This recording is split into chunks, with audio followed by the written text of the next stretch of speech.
विजयपुर नाम के एक गांव की सरहद पर एक टूटी छत वाली झोपड़ी थी, जहां राघव और उसकी पत्नी गौरी रहते थे। राघव बहुत मेहनती था, लेकिन उनकी जिंदगी बेहद गरीबी और संघर्ष से भरी हुई थी। सेठ जी, काम पूरा हो गया, आज का हिसाब कर दीजिए। तेरा कैसा हिसाब? तेरी आज की कमाई से तो पिछली बार तूने जो पैसा उधार लिया था उसका ब्याज भी पूरा नहीं हुआ। ऊपर से तूने पिछले महीने अपनी पत्नी की बीमारी के लिए जो रुपए लिए थे वो क्या तेरा बाप भरेगा? जा, आज तुझे एक ढेला भी नहीं मिलेगा। चुपचाप यहां से निकल, वरना कल से काम पर भी मत आना। राघव रुआं से गले से बोला। पर सेठ जी, घर में चूल्हा 3 दिन से नहीं चला, घर में खाने के लिए कुछ भी नहीं है, कम से कम आज की आधी मजदूरी ही दे दो। सेठ ने कहा। अरे, यहाँ दान पुण्य की दुकान नहीं खुली है। काम करना है तो कर, नहीं तो रास्ता नाप। हिसाब बराबर करना सीख, फिर खाने की बात करना। बेबस होकर खाली हाथ राघव घर लौट रहा था। उसे समझ नहीं आ रहा था कि वो अपनी पत्नी से क्या कहे। गौरी, आज फिर जमींदार ने हिसाब नहीं किया, बोला कि पिछला कर्ज बाकी है, आज फिर हमें भूखा रहना पड़ेगा। कोई बात नहीं, हमारे भाग्य में आज भी उपवास लिखा होगा। पर मुझे अपनी चिंता नहीं, आपकी चिंता है। दिन भर धूप में मेहनत करते हैं आप। आज 3 दिन हो गए घर में चूल्हा नहीं जला। गांव वाले कहते हैं कि हम पिछले जन्म के पापी हैं, इसीलिए भूखे मर रहे हैं। तुम लोगों की बातों पे ध्यान मत दो गौरी, तुम मेरी चिंता मत करो, भगवान पे भरोसा रखो, सब ठीक ही होगा। बस आज का दिन, कल कुछ ना कुछ इंतजाम हो जाएगा। कल मैं और ज्यादा मेहनत करूंगा, कल हमें भूखा नहीं रहना पड़ेगा। आज फिर से तैयार होकर राघव काम पे निकलता है। उसके मन में आज एक उम्मीद थी। वो काम में लग गया। उसके मन में एक ही आस थी, कल खाली हाथ लौटा था, आज तो सेठ तरस खाएगा। उसने दिन भर 2 आदमियों का काम अकेले किया, इस उम्मीद में कि आज चूल्हा जरूर जलेगा। उसने काम पूरा किया और सेठ हरिदास के पास गया। सेठ जी, सूरज ढलने को है, आज का काम पूरा हो गया, आज तो मजदूरी दे दीजिए मालिक, कल भी खाली हाथ गया था। अरे ओ राघव, तू तो बड़ा हिसाबबाज निकला रे। तुझे कल समझाया था ना कि तेरा पिछला कर्जा ब्याज समेत पहाड़ जैसा खड़ा है। मालिक, वो कर्जा तो मैं थोड़ा थोड़ा करके दे ही रहा हूँ, लेकिन मेरे घर में 3 दिन से खाना नहीं बना। मेहनत का फल तो दे दीजिए, आधा पेट अनाज ही दे दीजिए, भगवान आपका भला करेगा। भगवान की बात मेरे सामने मत कर, हिसाब की बात कर।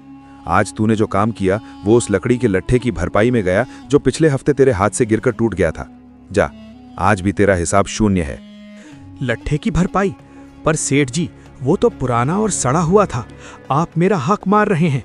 मेरी बच्ची की भूख का वास्ता है आपको, मत कीजिए ऐसा।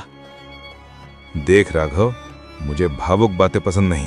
काम करना है तो कल फिर आ, वरना गांव में बहुत बेकार लोग पड़े हैं। और एक बात याद रख, तू जिस झोपड़ी में रह रहा है वो भी मेरी जमीन पर है। मैं जब चाहे तुम्हें वहां से निकाल सकता हूं। राघव बेबस हताश होकर लौटने लगा।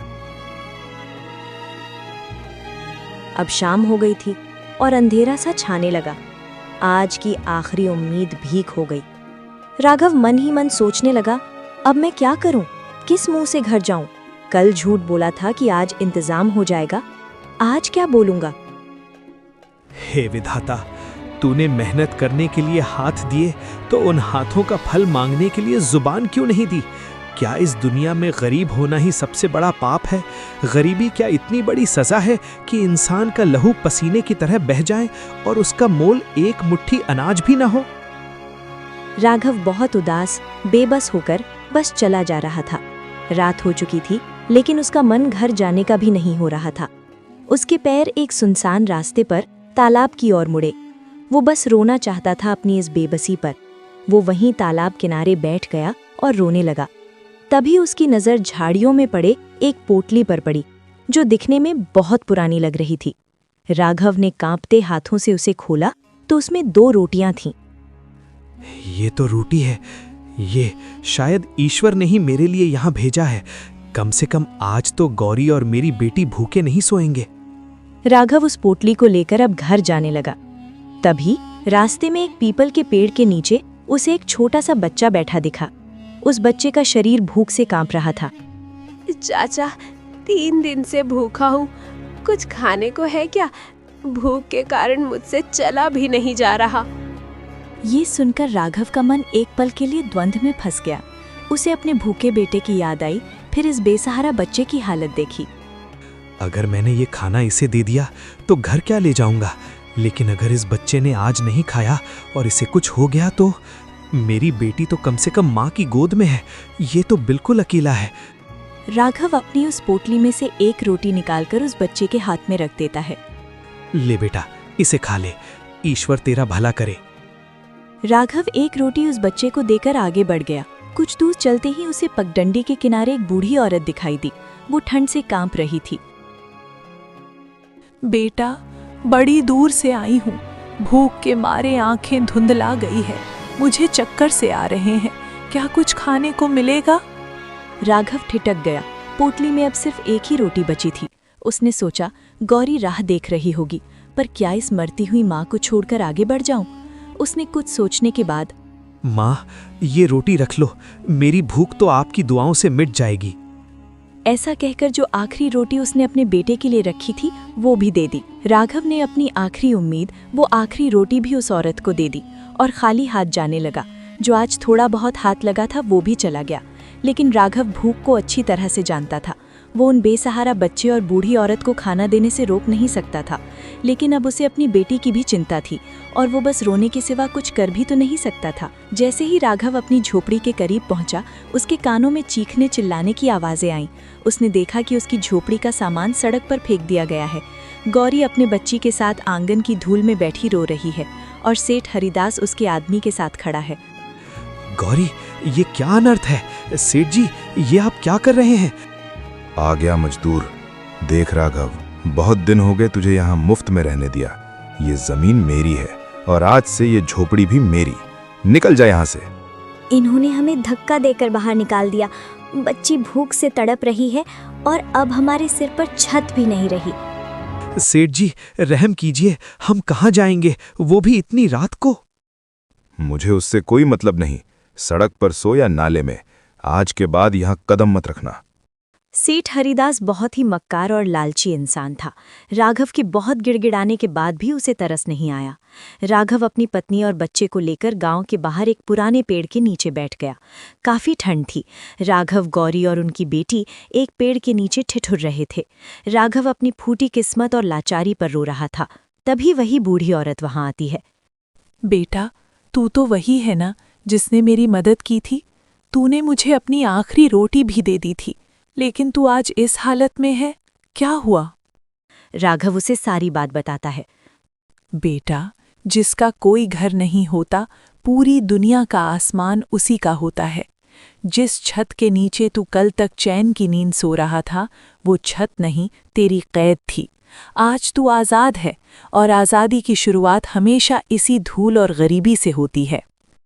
ऐसा कहकर उस बूढ़ी औरत ने अपनी पोटली से कुछ निकाला और कहा, बेटा, तुम बहुत ईमानदार और नेक इंसान हो। मेरे पास थोड़े से चावल हैं, तुम आज इसे ही पकाकर खा लो। बूढ़ी औरत ने अपनी फटी हुई पोटली से एक मुट्ठी कच्चे चावल राघव की हथेली पर रखे और बिना कुछ कहे वहां से चली गई। राघव का मन भारी था, पर उसकी पत्नी ने उसका हाथ थामा और कहा, आज की रात इसी पुराने बरगद के नीचे बिताते हैं। जो है उसे ही प्रसाद समझकर बांट लेंगे। रात का सन्नाटा था। राघव की पत्नी ने पत्थरों का छोटा सा चूल्हा बनाया और उन थोड़े से चावलों को एक मिट्टी के बर्तन में पकने के लिए रख दिया। ताज्जुब की बात ये थी कि जैसे जैसे चावल पक रहे थे, उनकी खुशबू पूरे जंगल में फैलने लगी। ऐसी खुशबू जो ना कभी किसी ने सूंघी थी न चखी थी। सबने मिलकर उस चावल का वो एक एक निवाला खाया। वो चावल नहीं थे, ऐसा लग रहा था जैसे कोई बहुत ही स्वादिष्ट व्यंजन है। चावल में एक अलग सा स्वाद था। खाने के बाद वे सब वहीं पे गहरी नींद में सो गए। जब सुबह राघव की आंख खुली तो उसके होश उड़ गए। जिस मिट्टी के बर्तन में कल रात सिर्फ एक मुट्ठी चावल पकाए गए थे, वो बर्तन आज चावलों से लबालब भरा हुआ था। और सिर्फ वही नहीं, उस बर्तन के आसपास की मिट्टी पर जहां जहां चावल के दाने गिरे थे, वहां छोटे छोटे सुनहरे पौधे उगाए थे। अरे, ये बर्तन तो खाली था। ये चावल, ये सब क्या है? अरे ये क्या है? ये कैसा चमत्कार है? ये उस बूढ़ी माँ का आशीर्वाद है। ये अक्षय चावल हैं। जितना हम निकालते हैं ये उतना ही बढ़ जाते हैं। पिताजी, हम इन चावलों को बेच भी तो सकते हैं, इससे हमें पैसे भी मिलेंगे। सुनिए, शायद भगवान भी यही चाहते हैं कि हम इन चावलों को बेचें और गरीबों को मुफ्त में बांटें। इसलिए तो उस बूढ़ी माँ ने हमें ये चावल दिए थे। हम कल से चावल को बेचेंगे और गरीबों और ज़रूरतमंद लोगों को मुफ्त में खाना भी देंगे। राघव वहीं एक सड़क पर चावल बेचने लगा। आइए, इस चावल को चखिए, बहुत स्वादिष्ट चावल है। राघव एक पत्तल में सफ़ेद मोतियों जैसे चमकते चावल परोस रहा था। तभी एक आदमी जो दिखने में किसी बड़े नवाब का बावर्ची या खाने का शौकीन लग रहा था, वहां आकर रुकता है। वो घृणा से राघव के चावलों को देखता है। अरे क्या तमाशा लगा रखा है, ये तो सिर्फ उबले हुए सफ़ेद चावल हैं। न कोई सालन है, न कोई मसाला, न कोई सब्जी। सूखे चावल में क्या खाक स्वाद होगा? एक बार चखकर तो देखिए। मूर्ख मत बना मुझे, स्वाद तो मसालों में होता है। ये सूखे चावल गले से नीचे कैसे उतरेंगे? राघव ने एक दोने में गर्मा गर्म चावल लिए और उस आदमी की तरफ बढ़ा दिए। उन चावलों से हल्की नीली भाप निकल रही थी। सेठ जी, ये चावल किसी खेत की नहीं, कुदरत की उपज है। अगर एक निवाला खाने के बाद आपको किसी सब्जी की कमी महसूस हुई तो मैं आज ही अपना व्यापार बंद कर दूंगा। उस आदमी ने चिढ़ते हुए एक बड़ा निवाला मुंह में डाला। जैसे ही चावल उसकी जुबान पर गिरे, उसका चेहरा एकदम से बदल गया। वो उस स्वाद को महसूस करने लगा। ये क्या है? ये तो सच में बहुत स्वादिष्ट है।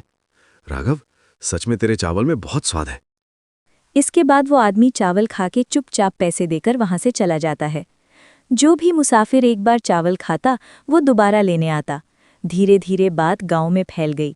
राघव ने उन सुनहरे पौधों से बीज निकाले और पूरी बंजर जमीन पर फैला दिए। कुछ ही हफ्तों में वो बंजर इलाका सुनहरे चावलों के समंदर में बदल गया।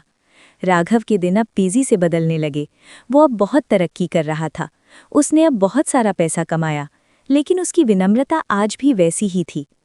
ये बात अब उसके सेठ हरिदास तक पहुंच गई।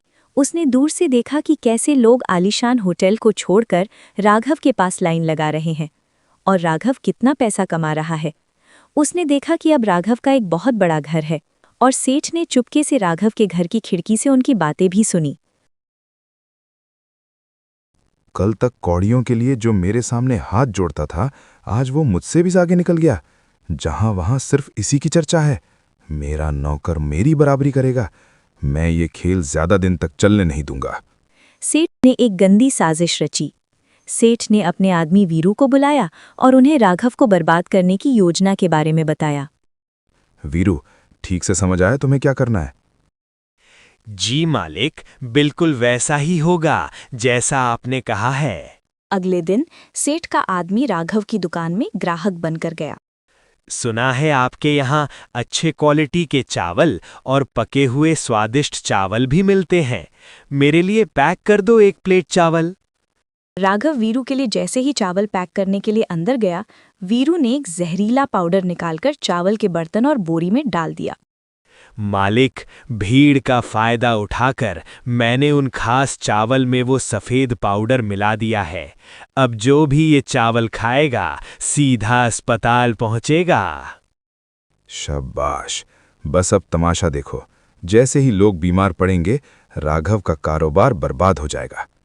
दूसरे दिन सेठ हरिदास के घर में उसके बेटे का जन्मदिन था और दावत की तैयारियां चल रही थीं। लेकिन तभी हलवाई घबराते हुए सेठानी के पास आता है। मालकिन, बहुत गजब हो गया। पकवान बनाने के लिए चावल कम पड़ गया है, अब क्या करें? अरे भाई, इसमें चिंता की क्या बात है? सामने राघव की नई दुकान खुली है, वहां के चावल शहर में सबसे अच्छे बताए जा रहे हैं। नौकर को भेजो और तुरंत मंगा लो। सेठ घर लौटता है और देखता है कि मेज पर पकवान सजे हैं और उसका बेटा केक काटने वाला है। वाह, बड़ी अच्छी खुशबू आ रही है। आज तो मेरा बेटा खुश हो जाएगा। हाँ जी, और शुक्रिया मनाइए राघव का। हमारे पास चावल खत्म हो गए थे, उसने ऐन वक्त पर सबसे बढ़िया माल भिजवा दिया। क्या राघव की दुकान से चावल आया? कब आया? वही जो आज सुबह ताज़ा आया था। क्यों, क्या हुआ? आप ऐसे पसीने पसीने क्यों हो रहे हैं? सेठ चीखते हुए बोला। नहीं, रुको, कोई भी कुछ नहीं खाएगा, रुको। सेठ बदहवास होकर भागते हुए राघव की दुकान पहुंचता है। अरे सेठ जी, आप आज पहली बार मेरी चौखट पर कदम रखा, और वो भी इस हाल में। सब खैरियत तो है? राघव, वो अभी थोड़ी देर पहले मेरे घर का नौकर आया था, उसने चावल ले लिया क्या? हाँ सेठ जी, आपका नौकर आया तो था और वो यहाँ से चावल भी लेकर गए। तो तुमने उसे वहीं मेरा मतलब वो चावल, मेरा बेटा, मेरा परिवार बर्बाद हो गया। शांत हो जाइए सेठ जी। मेरी माँ कहती थी कि दुकानदार का ईमान उसकी तराजू में होता है। जब आपके आदमी ने वो पाउडर मिलाया तो मेरी नज़र उस पर पड़ गई थी। मुझे लगा शायद आपकी बुद्धि भ्रष्ट हो गई है, पर मेरी नहीं। मतलब ये सेठ जी कि मैंने वो जहरीले चावल पहले ही बदल दिए थे। आपके नौकर को मैंने अपनी दुकान के सबसे शुद्ध चावल दिए हैं। आपका परिवार सुरक्षित है। राघव, मुझे माफ कर दो। मैं तुम्हें खाक में मिलाना चाहता था और तुमने मेरे कुल का दीपक बुझने से बचा लिया। मैं जलन में अंधा हो गया था। सेठ जी, आप जहर बांटने चले थे और कुदरत ने घूमकर वो जहर आपके ही बच्चों की थाली तक पहुंचा दिया। ये तो खुदा का शुक्र है कि मेरी नीयत साफ थी। याद रखिए, किस्मत जब थप्पड़ मारती है तो आवाज नहीं होती, बस चोट सीधी रूह पर लगती है। मैंने तुम्हारे साथ हमेशा बुरा किया, तुम्हारी मजदूरी मारी, तुम्हें बेइज्जत किया, फिर भी तुमने मेरा भला सोचा। सेठ जी, आपने मुझे काम से निकाला तो मैंने मेहनत करना सीखा। आपने पैसे नहीं दिए तो मैंने सब्र करना सीखा। आज मैंने आपको माफ करके इंसानियत को जीतना सीख लिया। बस याद रखिएगा, इंसान अपनी औकात से नहीं, अपनी नीयत से बड़ा होता है। आज मेरी आंखें खुल गई राघव। तुमने सिर्फ दुकान नहीं बदली, आज तुमने एक इंसान की फितरत बदल दी।